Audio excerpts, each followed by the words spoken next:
la idea inicial del libro que nos reunió esta mañana y que además dio la oportunidad de cortar algunas reflexiones sobre el doctor Caldera. Yo quiero juntar en estas notas, no repetir lo que estamos diciendo aquí en el libro sobre la crítica del doctor Caldera hacia el neoliberalismo, sino ubicar a Caldera dentro de la relación entre política y cristianismo, porque el doctor Caldera tiene varias singularidades, ya Rafael Tomás ha referido algunas, pero yo creo que primero la gran singularidad es que es el primer político cristiano exitoso en Venezuela. Esto puede parecer baladí, pero dado que la élite política venezolana desde 1811, bueno, no tomemos el año 11 que es tan peculiar, desde 1830 hasta que existe el COPEC, hasta que existe la UNE, es una élite sumamente anticlerical. Sus grandes manifestaciones, salvo excepciones, uno puede contar a Fermín Toro, a Cecilio Acosta, a Juan Vicente González, Acosta y González más polemistas y más literatos que políticos, pero Fermín Toro quizás el político cristiano de mayor perfil, y no se puede decir que era un político exitoso en términos de la búsqueda del poder. Y Rojas Paul, que no sé si es un buen ejemplo de cristianismo para nadie. No, Dios guarde al doctor Rojas Paul, pero claro, está en el periodo de tantos bribones del liberalismo amarillo. Eso lo digo yo, no quiero comprometer a nadie con esa evaluación. Pero así nos dominaba la ideología liberal, en un liberalismo que, transportado desde el mundo anglosajón, había ido perdiendo su raíz protestante y su raíz tomista, la había ido abandonando. Es sorprendente cómo cuando uno enfrenta a los liberales contemporáneos con las reflexiones cristianas de Locke o de Smith, se encuentran abatidos por la posibilidad de que sus ídolos hubiesen ido a misa alguna vez. Pero además, luego como alternativa se ve el gran abatimiento intelectual del liberalismo que nunca se llega a producir realmente en Venezuela, nunca llega a cristalizar, que deviene en el positivismo, es decir, esa versión cínica y asaltada de pesimismo que es el positivismo criollo en Venezuela. No voy a negar que hay grandes verdades dichas por los positivistas y algunas reflexiones unistas muy importantes, pero quizás es mucho más claro verlo en la complejidad, digamos, de Gil Fortul que en la certeza dramática de Laureano Vallenilla. Gil Fortul, que llega a decir al final de su vida que es socialista y cristiano, por cierto. Y además, como alternativa a eso, se presentan en la juventud, seduce a la juventud en los años 20 y 30, el socialismo, en todas sus corrientes, en todas sus variantes, pero el socialismo materialista, el socialismo marxista, que aún hoy campea entre nosotros como parte de nuestra ideología dominante. Entonces, el que Caldera y los jóvenes que lo acompañan, y esa comunidad, esa eclesia de jóvenes que concitan en él compañerismo y admiración mutua, que se reúnen en la UNE primero, y algunos lo acompañan en toda esa aventura política posterior. Digo aventura por la empresa, no aventura por aventurerismo ni paracaidismo.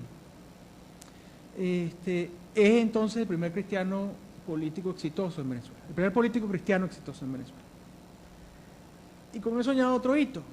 El doctor Caldera es el líder del único movimiento político que ha llegado al poder en Venezuela sin el atajo de la violencia.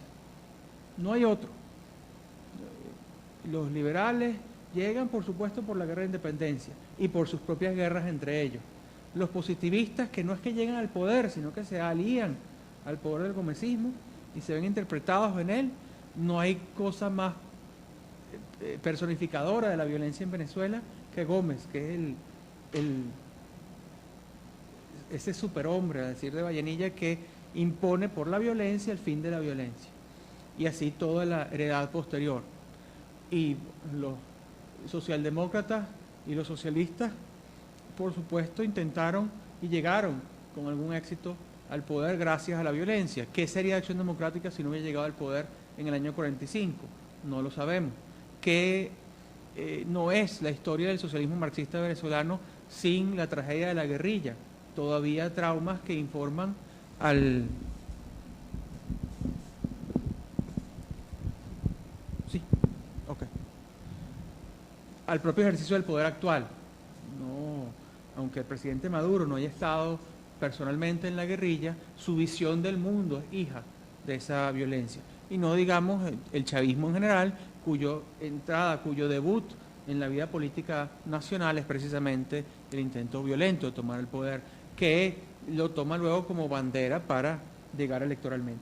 Así que el único movimiento político relevante en la historia de Venezuela que llega al poder por la vía de la deliberación, no por una alianza, sino por la convicción de suficientes venezolanos, una convicción creciente de ir por esta ruta.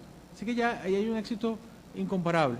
Si la Venezuela del 58 al 76 es una rareza, en este caso la coronación del éxito político de ese proyecto, que es la alternabilidad, es una rareza dentro de la rareza. Dicho esto, quiero decir que no se trata de una política cristiana en sentido confesional, obviamente. Y aquí hay algo con lo que yo quería concluir, pero que voy a votar ahora. Hoy día se confunde mucho y uno lo entiende por la combinación de la religiosidad popular con el gasto público, que para ser un político cristiano no hace falta hacer las cosas tal como las dice el Evangelio, sino además ufanarse de ellas, o incluso basta con ufanarse de ellas. Abrazar vírgenes, hacer templos, ir a actos devocionales diversos. No veríamos a los políticos cristianos del 36, del 46, del 58 en eso. Habría sido bochornoso para ellos, siendo ellos todos de una fe religiosa sumamente centrada y sumamente honesta. Precisamente por eso no tenían que estar en estos actos. Ahora, dije política cristiana. ¿Y qué significa la política cristiana? Uno puede tener una visión de la política cristiana que a nuestro juicio es equivocada, que es aquella la que a veces señala el marxismo hacia la política, hacia los cristianos, según la cual el cristiano se olvida del mundo real y espera la salvación del otro mundo. El cristianismo, la religión es el opio de los pueblos, pero cuando Marx dice eso se refiere esencialmente a la religión cristiana. Y es verdad, uno puede conseguir la satisfacción de las penurias de este mundo en la certeza del mundo futuro, pero eso no es realmente una política cristiana, eso es abandono. Tampoco puede hacerse instrumentalización del cristianismo en la política, no debería ser el modo genuino. Y de eso tenemos toda la historia de Constantino hasta nuestros días, quizás en ese sentido. Es más Constantino la construcción faraónica de los templos que realmente política cristiana. La política cristiana en ese sentido debería ser y debería consistir, y creo que ese es el gran mensaje de Caldera y de sus compañeros, de sus correligionarios en este caso, crear las condiciones para que la salvación humana sea posible. No en términos confesionales, no todos los venezolanos ni todos los seres humanos compartirán la vida eterna o el mensaje del cristianismo, pero sí las condiciones materiales para que el hombre no se corrompa, para que el hombre no peque, para que el hombre no decaiga en el abatimiento que lleva a la inmoralidad. ¿Qué quiero decir yo con esto?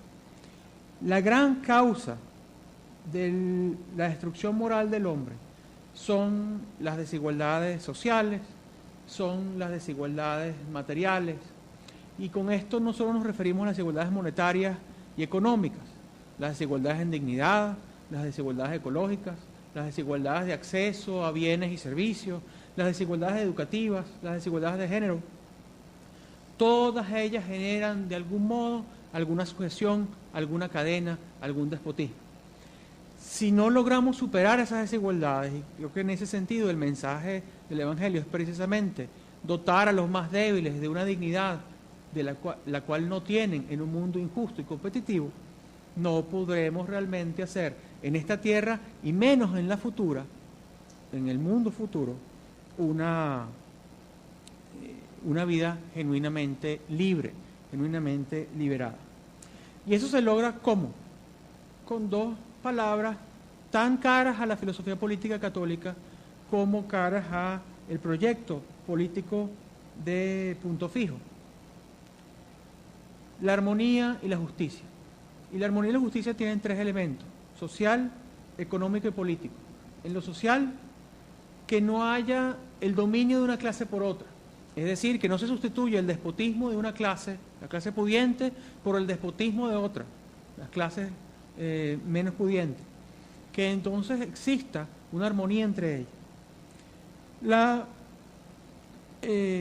armonía y justicia económica, que en lugar de existir y prevalecer relaciones de explotación, en nuestro caso concreto las del capitalismo, pero así las que en la historia de la humanidad han prevalecido, existen relaciones de encuentro entre los distintos factores que hacen y que proveen de prosperidad del ser humano. Y por último, como correlativo a ellas, no más importante, sino como correlativo a las anteriores, la armonía y justicia política, es decir, que no haya el dominio de un factor, de un solo poder, dentro de la vida política institucional del Estado, de la nación, de la sociedad. Es decir, que no haya despotismo, que no haya cadenas multiplicadas, las cadenas domésticas, las cadenas económicas, en las cadenas políticas. Y todo eso se compagina, esa visión de la democracia, de la armonía y justicia social, económica y política, en el gran proyecto de Punto Fijo. El proyecto de democracia social que cristaliza el año 61 con la Constitución. La Constitución que tiene y contiene a todas las tendencias venezolanas, pero que no, muchas veces, y vamos a decir la versión adeca del cuento, no quiero ser sectario con este comentario, que no hay Constitución del 61 si no hay Constitución del 47, que gracias al esfuerzo de la Revolución de Octubre que tenemos en última instancia democracia, así se nos recalca.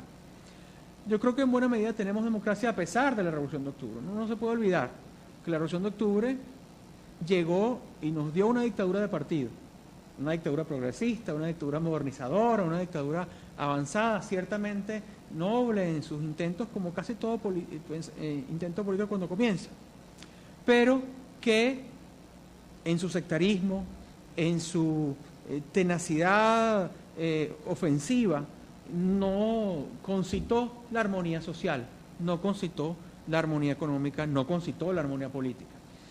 Y el mensaje de los jóvenes de Copey, porque eran todos muy jóvenes cuando inician ese partido, el mensaje de sus miembros en la Constituyente, el mensaje del partido en sus primeras convenciones era que precisamente la corrección de esa dictadura de partido que se llamaba a sí misma democrática debía ser más democracia, debía ser pluralismo, debía ser el reconocimiento de todos aquellos sectores sociales que no estaban involucrados en esto y que por lo tanto no apoyaron a la democracia cuando fue atacada por el golpe militar del 48, que la dejaron sola.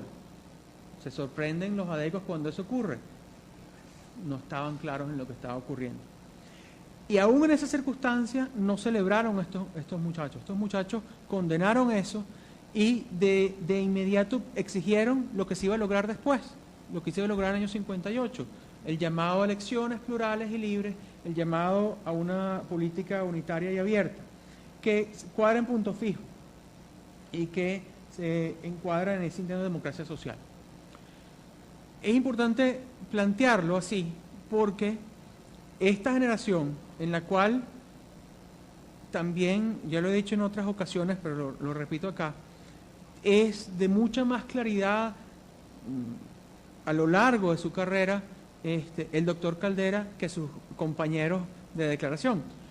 Yo no voy a hablar mal de Betancur ni de Villalba, pero sí tengo que decir que allí donde en Villalba se nota una gran imprecisión ideológica, o en Betancur se nota una gran transformación ideológica del joven radical bolchevique de 1929 a el estadista socialdemocrático de 1959, allá hay un cambio. En cambio, en el joven estudiante, el bachiller Caldera de 1936 al doctor Caldera, no obstante la maduración y la experiencia que siempre ocurre en toda vida humana, hay una claridad ideológica que no está en otros políticos venezolanos.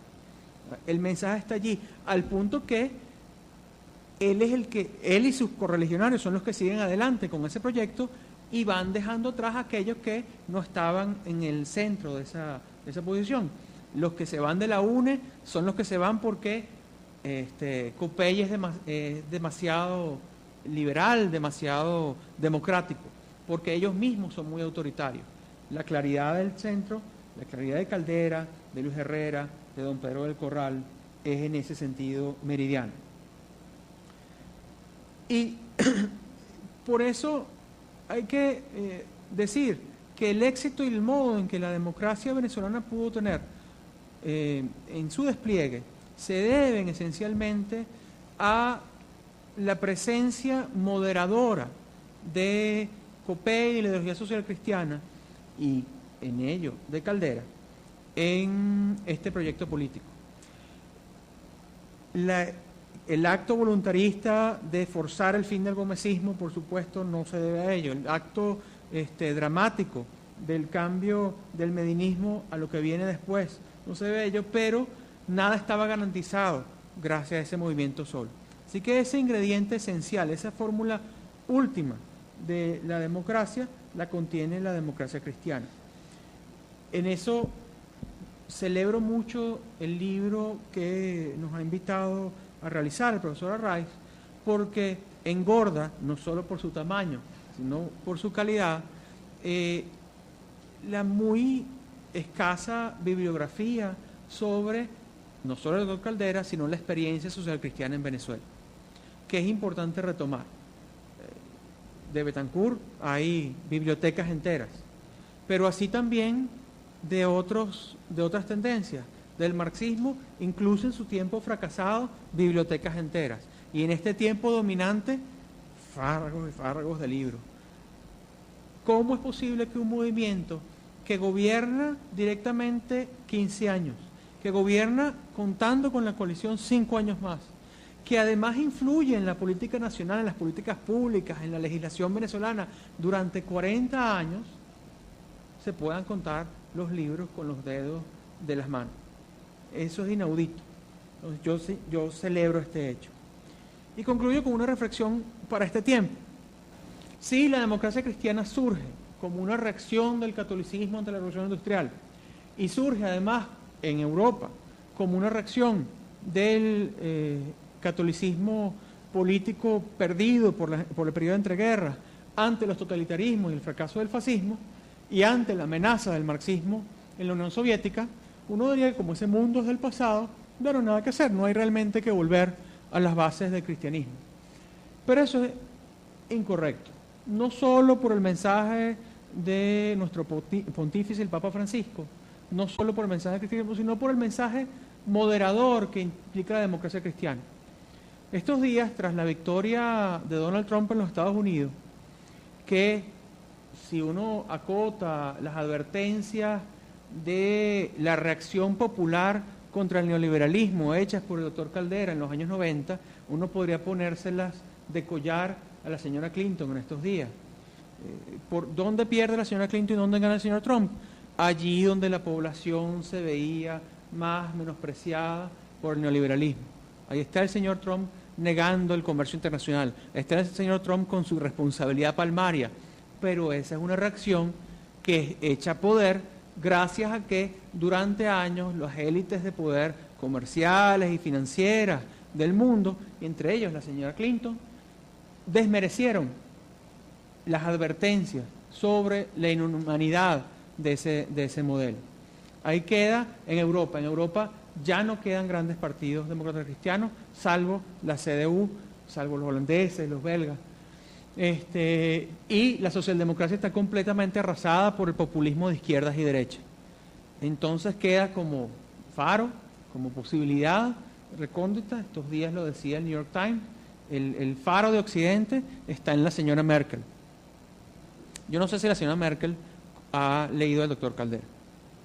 Sin embargo, habría que recomendárselo, y hay traducciones en alemán de especificidad de la democracia cristiana, no porque yo creo que la señora Merkel esté perdida, sino porque no solo, y aquí hay otra singularidad del doctor Caldera.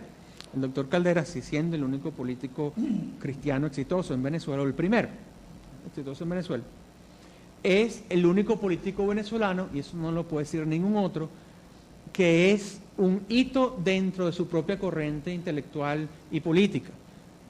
Betancourt no puede decir lo mismo en la socialdemocracia, o no se puede decir lo mismo de él en la socialdemocracia, y no hay ciertamente ningún marxista venezolano que sea así tan considerado. Entonces, que si la responsabilidad del mundo de llevar al mundo a buen destino en este tiempo de tantas angustias está en una líder demócrata cristiana protestante, ¿acaso es tiempo de desempolvar para una audiencia global las advertencias que hacía el doctor Caldera sobre la crisis que el neoliberalismo, no de corte protestante, sino de corte spenceriano, iba a imponerle al mundo en estas décadas, y que el triunfalismo entre la caída de la Unión Soviética no permitió ver? Que el triunfalismo ante la posibilidad de vencer no nos ciegue como, tristemente, porque hay que admitirlo, cegó a la señora Clinton en estas mismas semanas. Muchas gracias.